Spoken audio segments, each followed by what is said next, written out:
Salve galera, Vini por aqui, mais um vídeo e hoje eu queria conversar, pensar a respeito de liberdade, mas não liberdade a partir dos seus conceitos filosóficos, mas liberdade a partir de um pensamento bíblico, de âmbito religioso, e para isso eu queria ler Gálatas 5.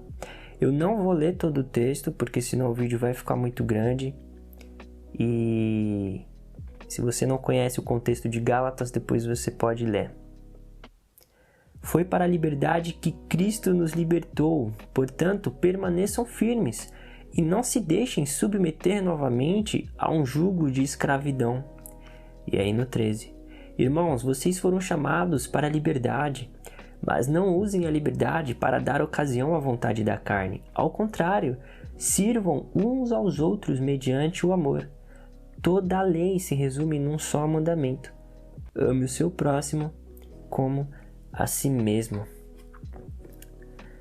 Bom, resumidamente, algo que estava acontecendo aqui na Galácia era que eles estavam tentando viver um outro evangelho, introduzido por alguns judaizantes.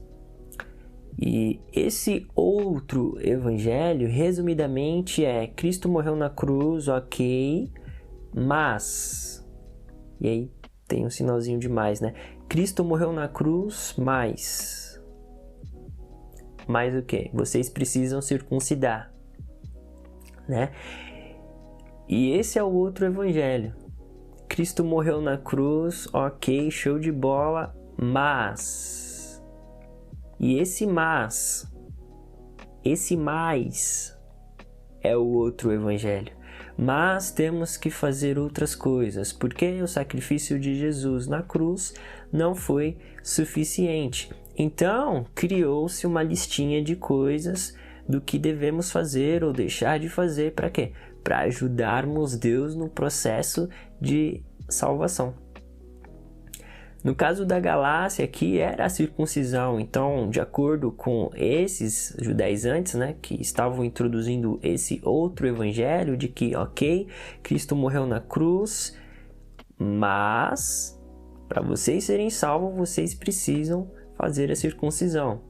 E era isso que estava ocorrendo aqui na Galácia. Esses judaizantes, eles estavam praticamente obrigando os gentios ali da igreja da Galácia a fazerem a circuncisão, né? Eles acreditavam, ok, Jesus se sacrificou, morreu na cruz, nós acreditamos, mas vocês precisam fazer a circuncisão. Em outras palavras, né? Para eles, o sacrifício de Jesus era insuficiente, porque eles também precisavam se sacrificar. E esse ensino, ele é totalmente o oposto daquilo que Paulo ensinava e também é totalmente o oposto da mensagem das boas novas do Evangelho de Jesus, né? Que é: Jesus morreu na cruz, logo não há mais sacrifícios. Consequentemente, vivemos em liberdade, né? Sabendo que o sacrifício de Jesus é único, suficiente. Ele que pagou o preço e resolveu tudo aquilo que a lei e os sacrifícios antecipavam no Antigo Testamento. Então Paulo diz: Jesus nos salvou e foi para a liberdade que Cristo nos libertou. Agora, a problemática começa na dificuldade de entendermos isso, né? E reflexos disso é que em alguns contextos de igrejas, independentemente de denominação, é que essa liberdade praticamente quase não existe. Assim como ocorreu aqui na Galácia, de passarem a viverem um outro evangelho que não é evangelho, né? Ou seja, Cristo morreu na cruz, mas temos que fazer isso, temos que fazer aquilo outro para garantir a nossa salvação, né? Então, hoje também foi criado uma lista de coisas do que nós devemos fazer ou deixar de fazer para garantir a nossa salvação, né? Logo, essa liberdade ela passa a ser uma liberdade entre aspas, né? Uma liberdade com L minúsculo. E normalmente essas listas de coisas elas surgem por conta do medo. por conta do extremo, né? Então, quando nós pensamos em liberdade, ou seja, Cristo nos salvou, nos deu liberdade para vivermos uma vida boa, uma vida gratificante, né? Tira esse fardo do pecado, né? Livre do jugo do pecado. No âmbito religioso, normalmente, quando se fala de liberdade, logo o pensamento gira em torno do quê? De pecado, né? O raciocínio, ele gira em torno da carne. Opa, não podemos ser totalmente livres, senão nós vamos pecar, né? E Paulo, ele teve que lidar com essa problemática, com esse tipo de pensamento. Ele lidou com esse problema em Roma também, lidou com essa problemática aqui na Galácia, né? Pensamento esse que liberdade é sinônimo de carne, de pecado, né? Então, por conta desse medo, desse pensamento de que liberdade resulta em pecado, também é gerado um outro extremo, que é, pensando em liberdade como resultado de pecado, agora nós vamos elaborar limite, né? Então, esse limite se resume ao quê? A uma manipulação. Manipulação essa que nada mais é do que controle. Em outras palavras, é controle. Ou seja, de que a liberdade ela precisa ter limite. Ela precisa ser controlada. Então foi criado as listas. As listas de coisas do que nós devemos fazer ou deixar de fazer. Foi criado-se então as listas de privações. Deixar de ir, deixar de vestir, deixar de comer, deixar de falar, deixar de fazer. Não pode isso, não pode aquilo, né? Então, tudo gira em torno de um controle do que você pode e do que você não pode. Logo, se existe controle, se existe manipulação, se existe limitação da liberdade que Cristo nos deu, é uma liberdade reduzida. Se existe controle, existe uma limitação, então. Se existe manipulação e controle, logo, essa liberdade é uma liberdade limitada. E isso ocorre desde sempre, né? Um dos exemplos mais famosos é o das indulgências, né? Então, fulano, né, morria e o familiar que tinha dinheiro ia lá e comprava o passaporte para o céu, para o papai que talvez não teve uma vida piedosa ali de acordo com o padrão deles. Então, se tinha recurso, pagava o passaporte para o céu para garantir, né, a estadia fora do purgatório. Então, vovó, irmão, quem pudesse ia lá e pagava pelo perdão, pela salvação, para garantir o passaporte para o céu, né? Nós vivemos reflexos disso até hoje, né? Líderes que abusam dos fiéis e manipulam membros para que façam doações de dinheiro para quê? Para que recebam a bênção tal, né? Então, e essa barganha com o divino, ela ocorre de diversas maneiras, de diversas formas, né? É imposto diversos sacrifícios para que possamos receber a bênção tal, a cura tal, a libertação tal, para garantir também a nossa salvação. Então é imposto sacrifícios para recebermos a salvação, o perdão, a bênção, né? E consequências disso é que talvez você viva hoje uma vida de penitências e de sacrifícios diários. Porque na nossa cabeça, tudo gira em torno do nosso sacrifício. Para quê? Para garantir a nossa salvação. Então, se você num dia peca, no outro você começa a orar 3 vezes mais, você faz um jejum, você entra numa campanha, você dá um dízimo um pouco maior. Tudo isso o quê? Para garantir o meu perdão, para garantir a minha salvação. Porque na nossa cabeça, A gente acha que quando nós pecamos, devemos fazer sacrifícios. Nós temos dificuldade de entender o princípio mais básico do Evangelho, que o único sacrifício suficiente já foi feito. De que o único sacrifício necessário já foi feito pelos nossos pecados. E o autor de Hebreus, ele deixa isso bem claro.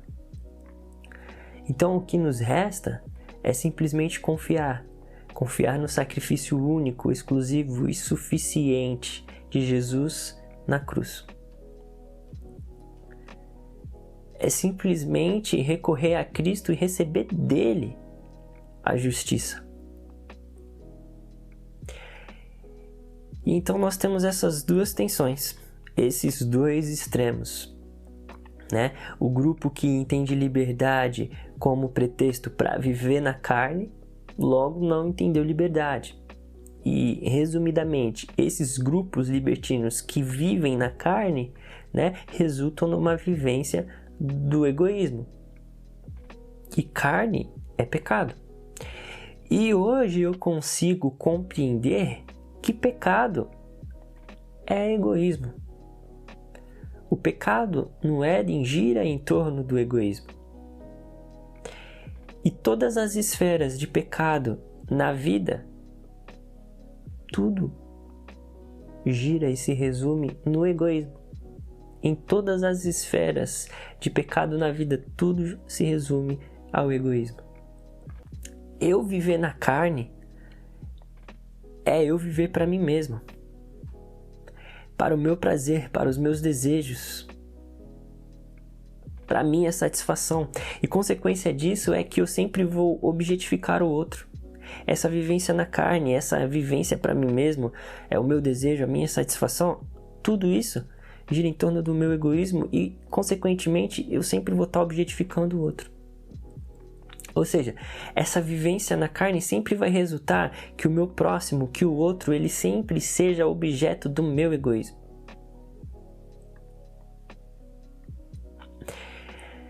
Essa vivência na carne, essa vivência no egoísmo, ela resulta na eliminação da influência de Deus na minha vida. E, consequentemente, se eu não tenho Deus como Pai, obviamente eu não vou ter o outro, o próximo, como o meu irmão. Não vou ter o outro e o meu próximo como a imagem e semelhança do meu Criador. Com base nisso, nós temos o outro grupo, legalista, com as suas listas de manipulação, com suas listas de controle.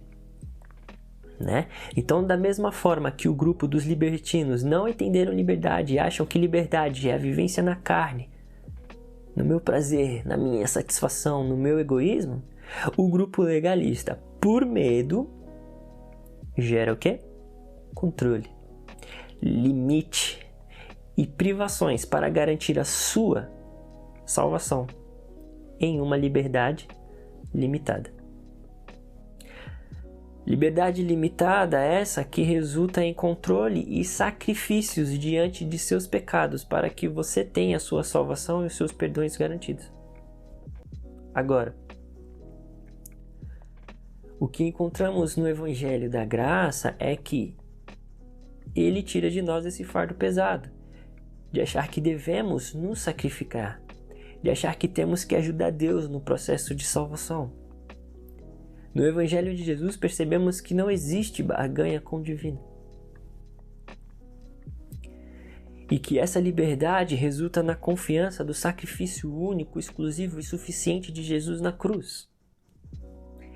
E que nele eu encontro justiça. Nele eu encontro justiça. Encontramos no Evangelho da Graça o amor de um pai que entrega o seu filho unigênito para que de unigênito ele se torne primogênito entre muitos irmãos. E ao percebermos o caminho que Jesus abre diante de nós, também abre-se um caminho para que nós possamos trilhar. E nesse caminho ele nos ensina que quem serve é o maior, de que devemos perdoar 70 vezes 7 e que os últimos serão os primeiros e que o fraco é forte e que morte é vida e que devemos amar os nossos inimigos, logo nós vamos percebendo que é uma outra cultura totalmente diferente. E quando diante do Evangelho de Jesus nós vemos os seus ensinos e as suas práticas, nós automaticamente vamos nos sensibilizando. E isso gera a possibilidade de percebermos de que essa vida não gira em torno de mim, do meu egoísmo, mas de que no caminho de Jesus é nos dado a possibilidade de vivermos diferente. Vivemos de outra maneira, de vivermos de outra forma. No caminho de Jesus há a possibilidade de viver de outra maneira. Vida essa no Espírito, mesmo na carne, mesmo nesse corpo carnal. Agora há a possibilidade de vivermos no Espírito, mesmo na carne. E aí gera essa tensão de carne e Espírito. E é essa guerra travada dentro de nós. Mas agora há a possibilidade de viver e de experimentarmos essa vivência no Espírito. E viver pelo Espírito sempre irá me impulsionar a uma sensibilidade diante de Deus e da sua realidade e da existência do outro, da existência do meu próximo. Consequentemente, essa vivência no Espírito resultará em serviço, como Paulo menciona aqui, no verso 13. E quando entendemos liberdade, a liberdade que Cristo nos deu e tudo que Ele nos ensinou, logo eu não caio para nenhum lado. Quando eu entendo liberdade, a liberdade que Cristo nos deu, eu não caio para nenhum dos extremos. Quando eu entendo liberdade, logo eu não enxergo liberdade como pretexto para uma vivência na carne pautada no meu egoísmo. E, consequentemente, também não vou cair para o outro lado, para o outro extremo, ou do controle, ou da manipulação, ou da limitação de liberdade e de querer controlar como o outro deve viver essa liberdade em Cristo. Agora, como viver essa liberdade sem cair para os dois extremos? É o nosso desafio. Então, qual caminho trilhar para vivermos essa liberdade? Os frutos do Espírito. Esse é o caminho dos frutos do Espírito, e carregando a cruz dia a dia e negando a si mesmo. Esse é o caminho. A liberdade acontece quando pelo Espírito discernimos com sabedoria que podemos fazer tudo o que queremos, mas que nem tudo convém. E isso é liberdade. Eu não sei onde você se encontra na sua peregrinação espiritual, se você acha que liberdade é uma vivência na carne, se você acha que liberdade é uma vida pautada no seu egoísmo, no seu prazer, nos seus desejos, na sua satisfação. Saiba que na realidade isso não é liberdade, mas na verdade você é escravo de você mesmo. Ou talvez você seja uma pessoa com frustração de igreja, frustração do controle que lhe foi imposto, e hoje você vive um fardo imenso pautado em sacrifícios diários, em penitências, para garantir o seu perdão e a sua salvação. Saiba que Cristo nos libertou para vivermos a liberdade nele. E é isso. Até a próxima. Falou. Valeu.